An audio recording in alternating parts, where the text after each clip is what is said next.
Hello and welcome. So today we're talking about business continuity planning. And I know what you're probably thinking. Ugh, another chore, right?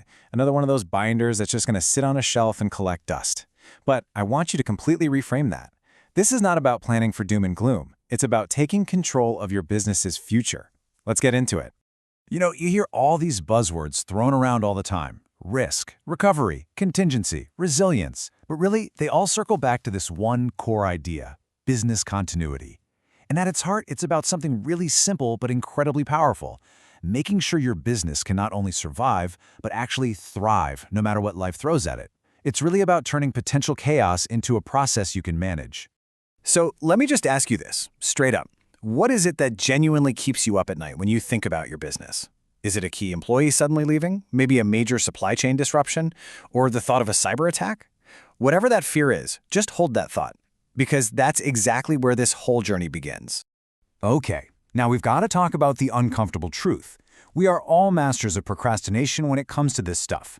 It's a classic, important, but not urgent task that always gets pushed to next week or next month. But here's the thing, ignoring a risk doesn't make it disappear. So let's actually dig into why we avoid it. And this brings us to the most fundamental question of all. When you think about this kind of planning, who really needs it? I mean, is this just for the huge corporations, the big tech giants with entire departments for this? The answer? It's simple. All of us. Every single one. From the solo freelancer hustling at a coffee shop, all the way up to the 100-person company in a fancy downtown office. If your business matters to you, and I know it does, then protecting it matters. It is truly that universal. Which of course leads us to the great paradox, doesn't it? If we all know deep down that we need a plan, why do so few of us actually have one ready to go? What's causing that huge gap between knowing we should do something and actually doing it? And this is why. I mean, this quote just hits the nail on the head, doesn't it? It's that constant battle between what's screaming for our attention right now and what's quietly important for the future. And continuity planning, well, it always feels like a problem for tomorrow until a crisis hits, and suddenly it's the only problem that matters today. Okay, that's enough of the uncomfortable part. Let's totally shift gears here. Instead of focusing on the problem, let's look at the solution. Let's talk about the incredible upside and really paint a picture of what it feels like to have this plan in your back pocket. The first and maybe the biggest benefit is just this, genuine peace of mind. It's that feeling of replacing that low-level hum of anxiety with a quiet confidence. The knowledge that you've thought through the tough scenarios and you have a clear, actionable plan ready to go if you need it. Now, what's really fascinating is how that internal feeling, that peace of mind, translates externally. When your business is stable and prepared, your customers can feel it. They learn they can rely on you even when things get rocky. And that builds a depth of trust and loyalty that your unprepared competitors just can't touch. And this really shows the ultimate strategic advantage. See, this isn't just about having a defensive shield, it's about building a launch pad.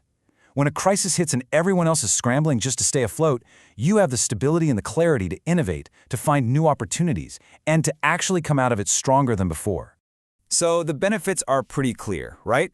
But I can almost hear the objections bubbling up, the buts, the what-ifs, and trust me, I get it. So, you know what? Let's just call them out.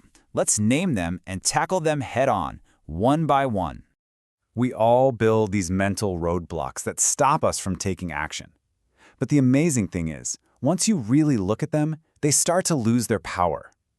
So let's just systematically dismantle the most common excuses for not getting this done. Let's run through these. Objection number 1. I'm just too busy.